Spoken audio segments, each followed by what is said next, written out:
Big boss ಮನೆಯಲ್ಲಿ ಒಬ್ಬರಾಗೋದು ಸುಲಭ ಅಲ್ಲ ಅನ್ನೋ ಒಂದು ಪ್ರೊಮೋ ಇವತ್ತು ಕಲರ್ಸ್ ಕನ್ನಡದಲ್ಲಿ ಬಿಟ್ಟಿದ್ದಾರೆ.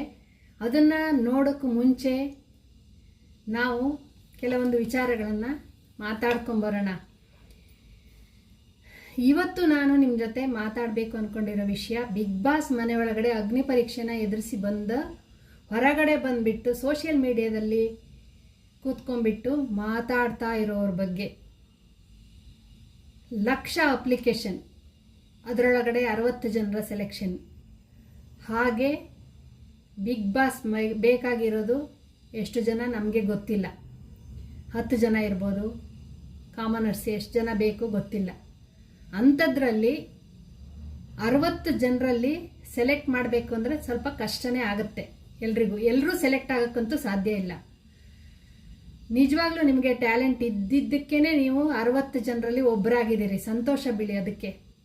ಹಾಗೆ ಎಷ್ಟೊಂದು ಕನಸು ಕಟ್ಕೊಂಡಿರ್ತೀರಿ ನೀವು ಕೂಡ, ಆದರೆ ಸೆಲೆಕ್ಟ್ ಆಗದೆ ಇರಬಹುದು.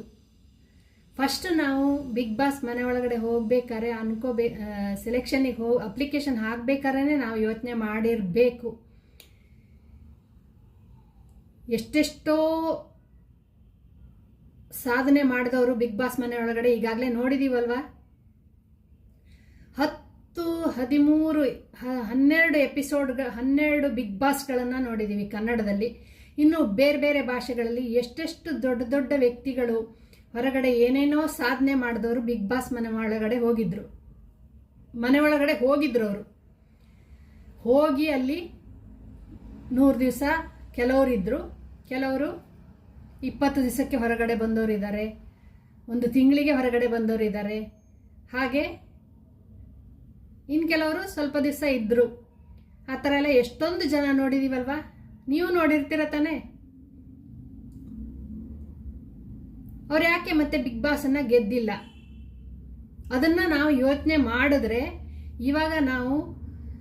ಇವಾಗ ಹೊರಗಡೆ ಬಂದುಬಿಟ್ಟು ಏನೇನೋ ಮಾತಾಡ್ತಾ ಇದ್ದಾರಲ್ಲ, ಸೆಲೆಕ್ಟ್ ಆಗದೆ ಇರೋರು, ಅವರು ನಿಜ ಏನು ಅನ್ನೋದನ್ನು ತಿಳ್ಕೊತೀರಿ ನೀವು. ಇದರಿಂದ ಯಾರಿಗೆ ಎಫೆಕ್ಟ್ ಆಗುತ್ತೆ? ಬಿಗ್ ಬಾಸಿಗೆ ಏನೂ ಎಫೆಕ್ಟ್ ಆಗಲ್ಲ, ಕಲರ್ಸ್ ಕನ್ನಡಕ್ಕೆ ಏನು ಎಫೆಕ್ಟ್ ಆಗಲ್ಲ, ಇಲ್ಲ ಯಾವುದೇ ಚಾನಲ್ ಪಬ್ಲಿಕ್ ಮಾಡುತ್ತಲ್ಲ ಪಬ್ಲಿಷ್ ಮಾಡೋ ಯಾವ ಚಾನಲ್ಗೂ ಎಫೆಕ್ಟ್ ಆಗಲ್ಲ. ಹಾಗೆ ಎಂಡಮಲ್ಲ ಎದು ಕಂಪನಿ, ಬಿಗ್ ಬಾಸನ್ನು ಮಾಡ್ತಾ ಇರೋ ಕಂಪನಿ ಎಂಡಮಲ್ಲ ಎದು ಕಂಪನಿ, ಅದಕ್ಕೂ ಕೂಡ ಎಫೆಕ್ಟ್ ಆಗಲ್ಲ. ಎಫೆಕ್ಟ್ ಆಗೋದು ಯಾರಿಗೆ? ಒಂದೇ ಒಂದು ಸಲ ಕಣ್ಣು ಮುಚ್ಕೊಂಡು ಯೋಚನೆ ಮಾಡಿ.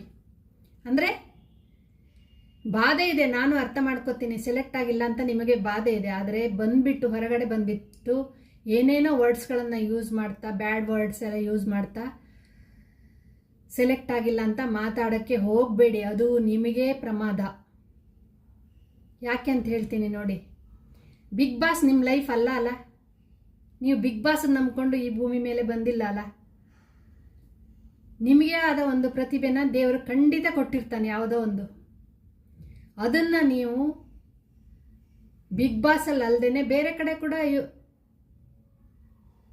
ಎಲ್ಲೋ ಒಂದು ಕಡೆ ನಿಮಗೆ ಅವಕಾಶಗಳು ಬರ್ಬೋದಲ್ವಾ. ಆ ಅವಕಾಶನ ಈ ಥರ ನೀವು ಸೋಷಿಯಲ್ ಮೀಡಿಯಾ ಅನ್ನೋದು ಏನಾಗಿದೆ ಇವಾಗ, ಏನಾದ್ರು ಒಂದು ಸಣ್ಣ ವಿಷಯ ಸಿಕ್ಕಿದ್ರೆ ಪ್ರಪಂಚನೆಲ್ಲ ಸ್ಪ್ರೆಡ್ ಮಾಡಿಬಿಡುತ್ತೆ. ಅದು ಅವ್ರ ಕೆರಿಯರಿಗೆ ಅದು ನಷ್ಟ ಅಲ್ವಾ, ನಿಮ್ಮ ಕೆರಿಯರಿಗೆ ನಷ್ಟ ಆಗುತ್ತೆ.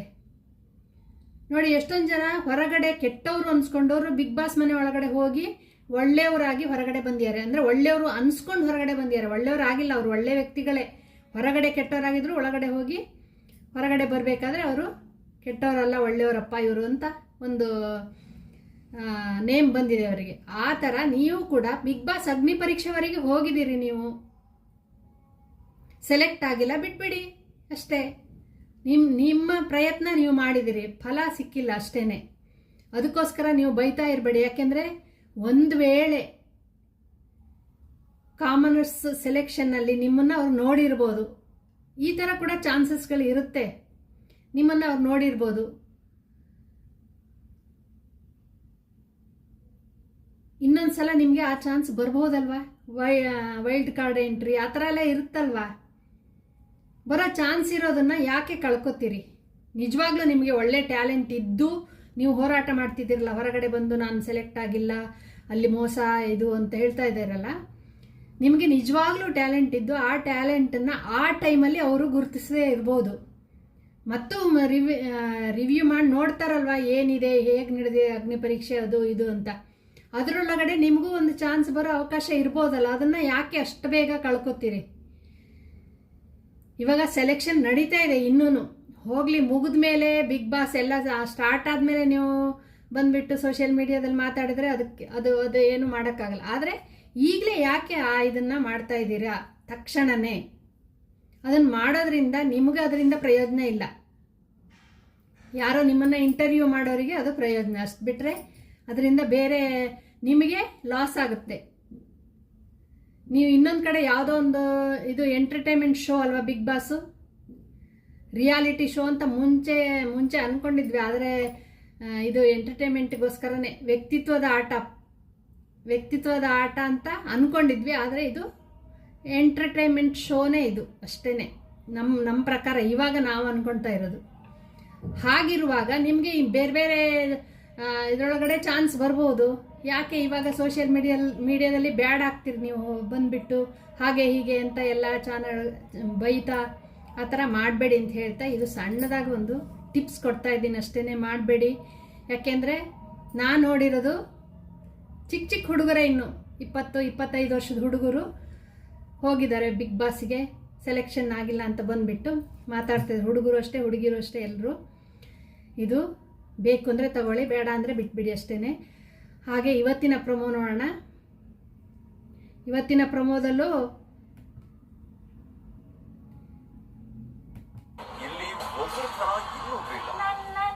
ನಿಜ ಅಲ್ವಾ?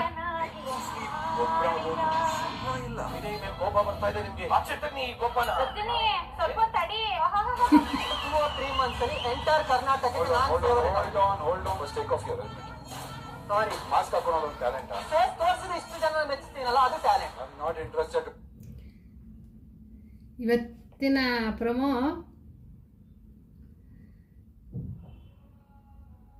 ಇಬ್ಬರು ಬಂದಿದ್ದಾರೆ. ಒಬ್ಬರು ರೈತರ ಬಗ್ಗೆ ಸಪೋರ್ಟ್ ಮಾಡೋ ಒಬ್ಬರು ಲೇಡಿ ಬಂದಿದ್ದಾರೆ, ಹಾಗೆ ಒಬ್ಬರು ಹೆಲ್ಮೆಟ್ ಹಾಕ್ಕೊಂಡು ಒಳಗಡೆ ಬಂದಿದ್ದಾರೆ. ನಮ್ಮ ಫೋನ್ಗಳೇ ನಮ್ಮ ಮುಖ ನೋಡದೆ ಓಪನ್ ಆಗಲ್ಲ, ಅಂಥದ್ರಲ್ಲಿ ಹೆಲ್ಮೆಟ್ ಹಾಕ್ಕೊಂಡ್ಬಿಟ್ಟು ಒಳಗಡೆ ಬಂದಿದ್ದಾರೆ. ಆಗ್ತಾರಾ ಸೆಲೆಕ್ಷನ್? ಏನಂತೀರ ನೀವು? ಮುಖನ ತೋರಿಸಿ ಅಂತ ವಿನಯ್ ಅವ್ರು ಕೇಳ್ತಾ ಇದ್ದಾರೆ, ಆದರೆ ಹೆಲ್ಮೆಟ್ ತೆಗಿಯಲ್ಲ ಅಂತ ಆ ವ್ಯಕ್ತಿ ಹೇಳ್ತಾ ಇದ್ದಾರೆ. ಏನಾಗ್ಬೋದು?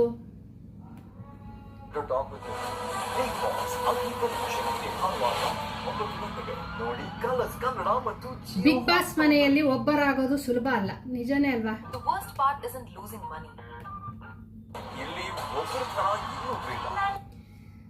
ಒಂದೇ ಥರದವರು ಒಬ್ರ ಥರ ಒಬ್ರು ಇಲ್ಲ ಅಂತ ಹೇಳ್ತಾ ಇದ್ದಾರೆ. ನಿಜನೇ. ನೋಡೋಣ, ಸೆಲೆಕ್ಷನ್ ಮಾಡ್ತಾರೆ, ಇವ್ರನ್ನ ಸೆಲೆಕ್ಟ್ ಮಾಡ್ತಾರಾ? ನಿಮ್ಮ ಅಭಿಪ್ರಾಯ ಏನು? ಸೆಲೆಕ್ಟ್ ಮಾಡ್ತಾರಾ? ಹೆಲ್ಮೆಟ್ ಹಾಕೊಂಡು ಬಿಗ್ ಬಾಸ್ ಅಗ್ನಿ ಪರೀಕ್ಷೆಗೆ ಹೋದರೆ ಸೆಲೆಕ್ಟ್ ಮಾಡ್ತಾರೆ ಅಂತ ಅನಿಸುತ್ತಾ? ಏನೇನೋ ಮಾಡ್ತಾರೆ ಹುಡುಗರು ಅಷ್ಟೇ. ಜಂಜಿನ ಏನೋ ಒಂದು ಬರ್ತಾ ಇದೆಯಲ್ಲ ಇವಾಗ ಹುಡುಗರದ್ದು.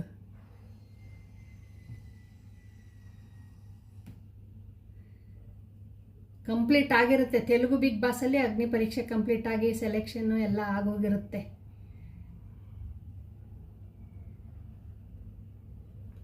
ಏನೇನು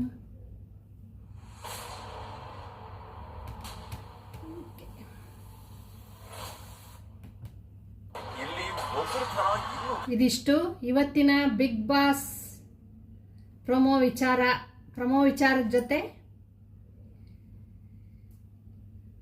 ಹೊರಗಡೆ ಸೋಷಿಯಲ್ ಮೀಡಿಯಾದಲ್ಲಿ ಬಿಗ್ ಬಾಸ್ ಬಗ್ಗೆ ಏನು ನಡೀತಾ ಇದೆ ಅನ್ನೋದನ್ನು ಕೂಡ ವಿಚಾರ ಹೇಳಿದ್ದೀನಿ ನಾನು. ಬೇಕಾಗವರು ತಗೊಳ್ಳಿ.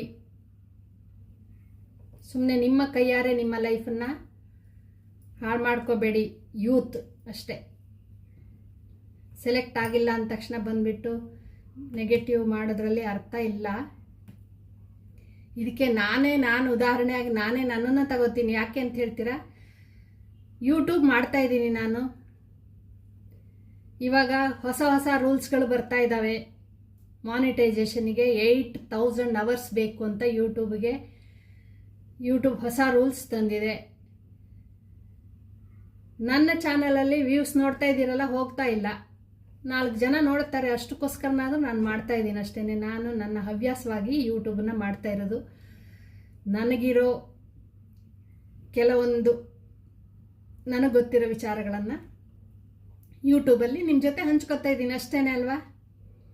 ಒಂದೇ ರೀತಿಯ ಕಂಟೆಂಟ್ ಮಾಡಬೇಕು ಅಂದರೆ ಕಷ್ಟ. ಅದಕ್ಕೆ ಆದ ಒಂದು ಸಮಯ ಕೊಡಬೇಕು. ಹಾಗೆ ಏನೋ ಬೇರೆ ಬೇರೆ ವಿಚಾರಗಳಿರುತ್ತೆ. ಆದರೆ ಬರೀ ಕುಕ್ಕಿಂಗ್ ಮಾಡಬೇಕು ಅಂದರೆ ತುಂಬ ಖರ್ಚು ಬೇಕಾಗುತ್ತಲ್ವ.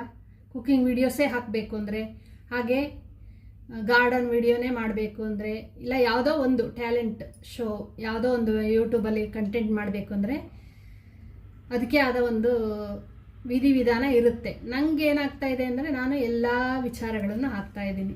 ದಿನನಿತ್ಯ ಜೀವನದಲ್ಲಿ ಏನೇನು ನಡೀತಾ ಇರುತ್ತೆ, ನಾನು ಮಾಡೋ ಅಡುಗೆಗಳು, ನನ್ನ ಗಾರ್ಡನಿಂಗು, ನನ್ನ ಹವ್ಯಾಸಗಳು ಏನಿದ್ದಾವೆ ಅದನ್ನು ಯೂಟ್ಯೂಬಲ್ಲಿ ಹಾಕ್ತಾಯಿದ್ದೀನಿ. ಅದರಿಂದ ಜನ ಅಷ್ಟೊಂದು ಇಂಟ್ರೆಸ್ಟ್ ತೋರಿಸ್ತಾ ಇಲ್ಲ, ಪರವಾಗಿಲ್ಲ ಬಿಡಿ. ತೋರಿಸಿದವರಿಗೋಸ್ಕರ ಎಷ್ಟು ಜನ ನೋಡ್ತಾರ, ಒಬ್ಬರು ನೋಡಿದಾರ ಹಾಕ್ತೀನಿ ವಿಡಿಯೋ, 100 ಜನ ನೋಡಿದಾರ ಹಾಕ್ತೀನಿ ವಿಡಿಯೋ ಅಷ್ಟೇ. ಯಾವತ್ತೋ ಒಂದು ದಿವಸ ಹಾಗಂತ ನಾನು ಯೂಟ್ಯೂಬನ್ನು ಬೈಯಕ್ಕೆ ಹೋಗಲ್ಲ. ಯೂಟ್ಯೂಬ್ ರೂಲ್ಸ್ ಯೂಟ್ಯೂಬಿಗಿದೆ, ನಾನು ಮಾಡೋದು ನಾನು ಮಾಡ್ತಾ ಇದ್ದೀನಿ ಅಷ್ಟೇ. ಯಾವತ್ತೋ ಒಂದು ದಿವಸ ಜನ ಯಾವುದೋ ಒಂದು ವಿಷಯನ ಇಷ್ಟಪಡ್ತಾರಲ್ಲ, ಅದೇ ಉದ್ದೇಶದಿಂದ ಹಾಕ್ತಾ ಇರೋದು. ಇದಿಷ್ಟು ಇವತ್ತಿನ ಬಿಗ್ ಬಾಸ್ ಮನೆ ಮಾತುಕತೆ ನಿಮ್ಮ ಜೊತೆ.